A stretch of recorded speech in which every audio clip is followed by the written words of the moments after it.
ليس يخلو المرء من ضد ولو حاول العزلة في رأس الجبل ملعن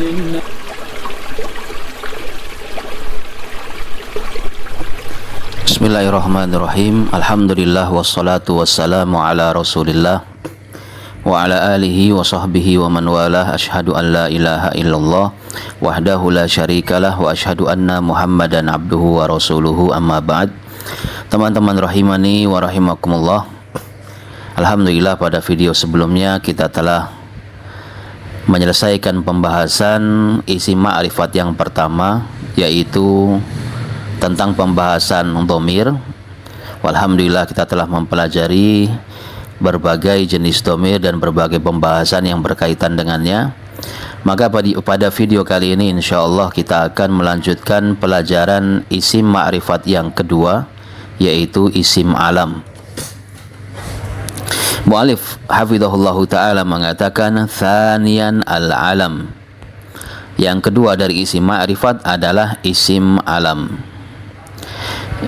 Apa itu isim alam? Beliau mengatakan ismun yu'ayyinu musammahu ta'yinan mutlaqa.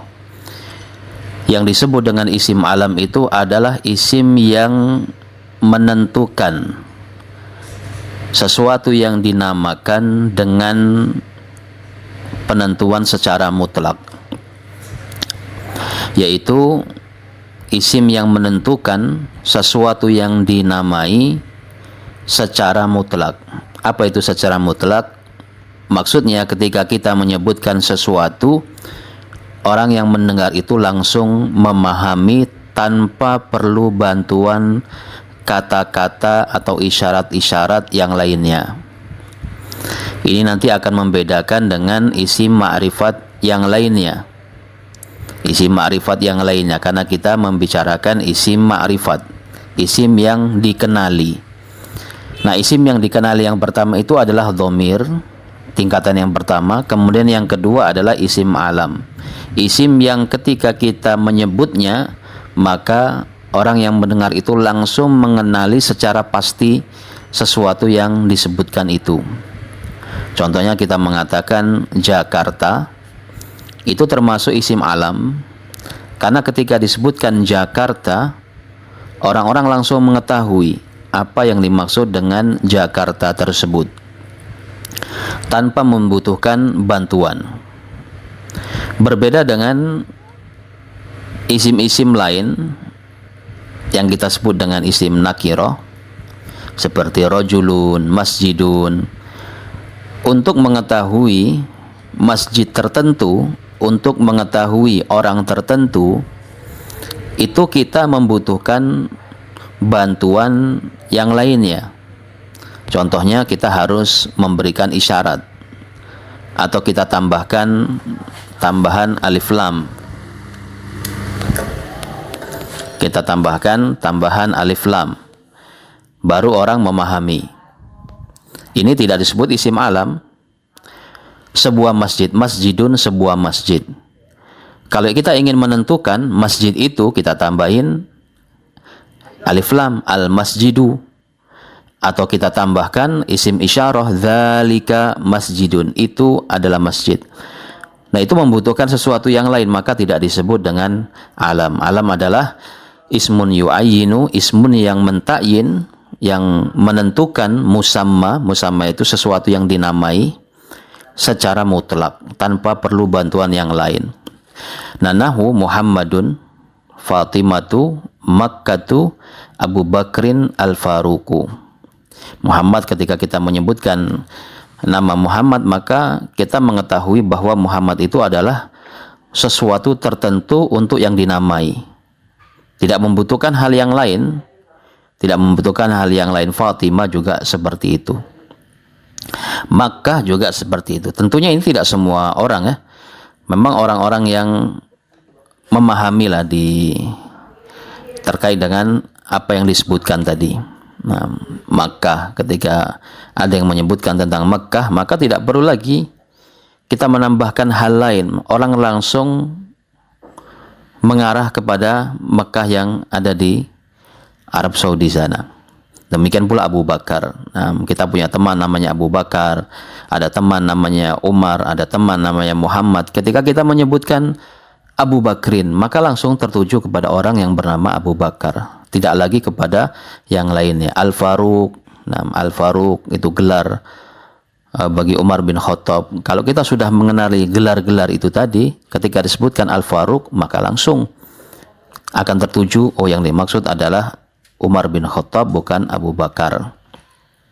Intinya yang disebut alam itu adalah sesuatu yang sudah dikenali secara pasti tanpa perlu bantuan yang lain. Ini bisa mencakup nama orang, nama desa, nama tempat, nama hewan tertentu. Seumpama disebutkan Jabal Uhud seumpama seperti itu. Itu kan sudah memang tertentu. Taksimul alam, kemudian taksim pembagian alam. Yanqasimul alamu bi'tibari ma'nahu ila ismin wa laqabin wa kunyatin. Isim alam terbagi jika ditinjau dari sisi maknanya, bukan lafadznya tetapi maknanya, itu terbagi menjadi 3, yaitu yang pertama kepada isim, nama, kemudian yang kedua laqab, julukan, kemudian yang ketiga adalah kunyah.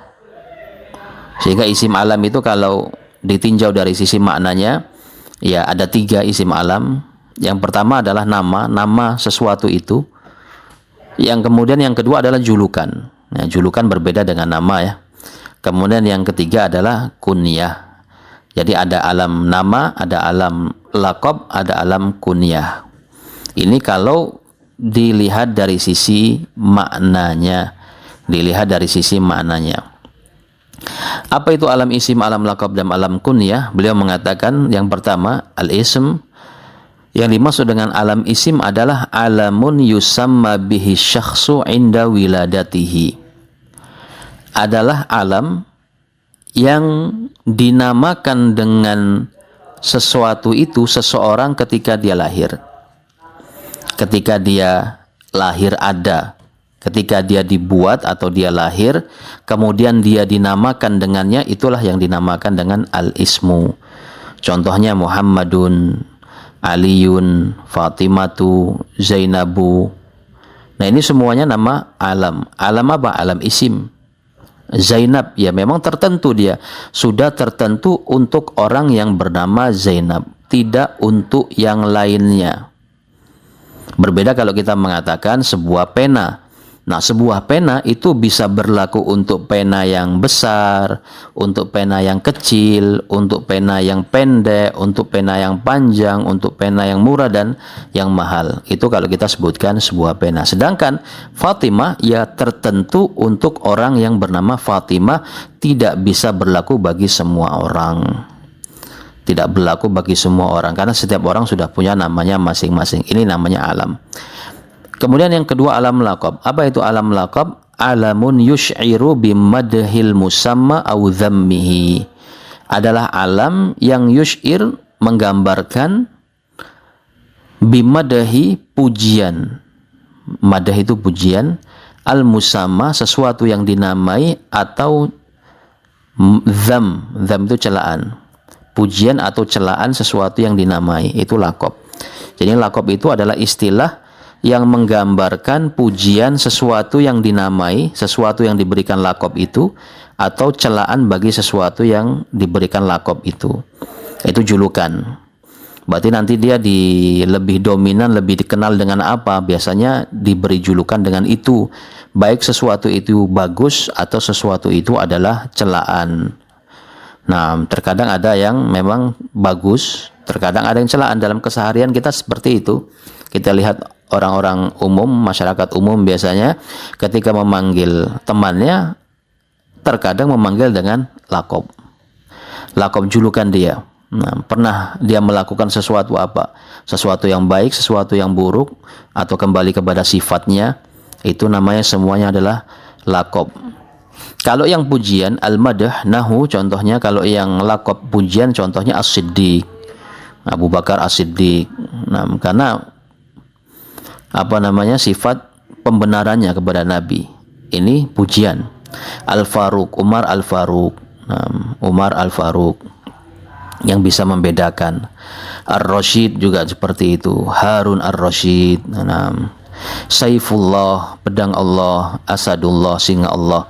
Ini semua adalah julukan bagi sahabat atau bagi orang yang memiliki karakter yang memang sesuai dengan julukan itu.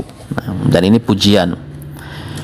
Adzam contohnya adalah yang celaan, contohnya as-saffah, penumpah darah. Al-Khutai'ah, Al-Jahid, Al-Mutanabbi. Ini lakop-lakop yang ada yang memang disematkan bagi orang di daerah Arab sana, orang-orang dahulu yang dikenal dikarenakan celaan. Ada hal-hal yang lain, terkadang perbuatan dia, ada yang disebut dengan anfun naqah, hidung onta, dan yang lainnya. Kemudian yang ketiga adalah alam kunyah, adalah alamun murakkabun tarkiban idhafiyan saddarahu abun au umun. Adalah alam yang murakkab, yang tersusun dengan tarkib idhafi, yang diawali dengan abun atau umun. Ini namanya kunyah. Ya, seperti yang kita tahu kunyah, siapa kunyahmu? Semua kunyah, baik kunyah manusia atau kunyah hewan, karena di dalam bahasa Arab ada beberapa jenis hewan yang punya kunyah, itu juga disebut dengan isim alam. Contohnya adalah Abu Bakrin, Abu Hafsin, Umar, Abul Walid, Ummu Amrin, Ummu Zaid, Ummu Kulthum, dan yang lainnya, Ummu Abdillah, Ummu Abdurrahman. Itu semua dinamakan alam kunyah. Mudah-mudahan bisa dipahami. Tanbihan, di sini ada dua catatan. Yang pertama adalah kullu naw'in minal anwa'i thalathatis sabiqati alamun yu'ayyanu musammahu ta'yinan mutlaqan. Yang pertama adalah kullu naw'in, setiap jenis dari tiga jenis di atas adalah alamun yu'ayyanu musammahu, adalah alam yang ditakyin, ditentukan sesuatu yang dinamai dengan mutlak, secara mutlak. Ini alam kunyah, alam lakob, alam isim. Itu kalau disebutkan lakob Abu Bakrin sudah tertentu untuk Abu Bakrin, bukan untuk yang lainnya. Kalau kita panggil Abu Bakar, maka tujuan itu adalah untuk orang yang bernama Abu Bakar, bukan untuk yang lainnya. Kemudian yang kedua, al-farqu bainal laqabi wan na'ti. Perbedaan antara lakob dengan na'at adalah annal laqaba alamun yu'ayyanu musammahu ta'yinan mutlaqa wa yush'iru bimadahin au dhammin. Adalah alam yang ditentukan dengannya sesuatu yang dinamai secara mutlak dan dia menggambarkan pujian atau celaan. Ini namanya laqab. Amman na'at, adapun na'at itu sifat, falaysa alaman, maka dia bukan alam, walam yudha liyu'ayyina musamman, dan dia tidak diletakkan, tidak disebutkan untuk mentakyin sesuatu yang dinamai. Semua orang yang berilmu, orang yang bersungguh-sungguh, itu tidak tertentukan. Kalau kita sebutkan wahai orang yang bersungguh-sungguh, maka tentunya banyak nanti yang akan datang, yang angkat tangan, yang akan melihat, karena banyak orang yang bersungguh-sungguh. Wahai orang yang tampan seumpama, maka orang yang tampan akan masuk di dalamnya semuanya. Itu sifat. Adapun laqab, maka itu adalah sesuatu yang sudah dibuat untuk orang tertentu. Nah, kemudian di sini wa minal furuqi aidan, di antara perbedaannya juga anna na'ta la yakunu illa mushtaqqan, bahwasanya na'at tidaklah terbuat kecuali dari isim mushtaq. Ini sudah lewat ya. Sudah lewat. Au muawwalan bil mushtaq, atau isim yang bisa ditakwil menjadi isim mushtaq. Ini na'at dari isim mushtaq. Ini sudah dilewati. Wal laqabu la yushtaratu fi hadza, sementara laqab tidak disyaratkan terbuat dari isim mushtaq. Wa annal laqaba la yakunu illa ma'rifatan. Kemudian perbedaan yang berikutnya adalah laqab harus terbuat dari isim ma'rifat, dikarenakan dia alam. Adapun na'at fayakunu ma'rifatan wa yakunu nakiratan ala hasabil man'ud. Adapun naat dia bisa terbuat dari isim ma'rifat atau isim nakirah sesuai man'utnya. Kalau man'utnya ma'rifat ya naatnya ma'rifat. Kalau man'utnya nakirah maka naatnya juga nakirah. Wallahu ta'ala a'lam bishawab.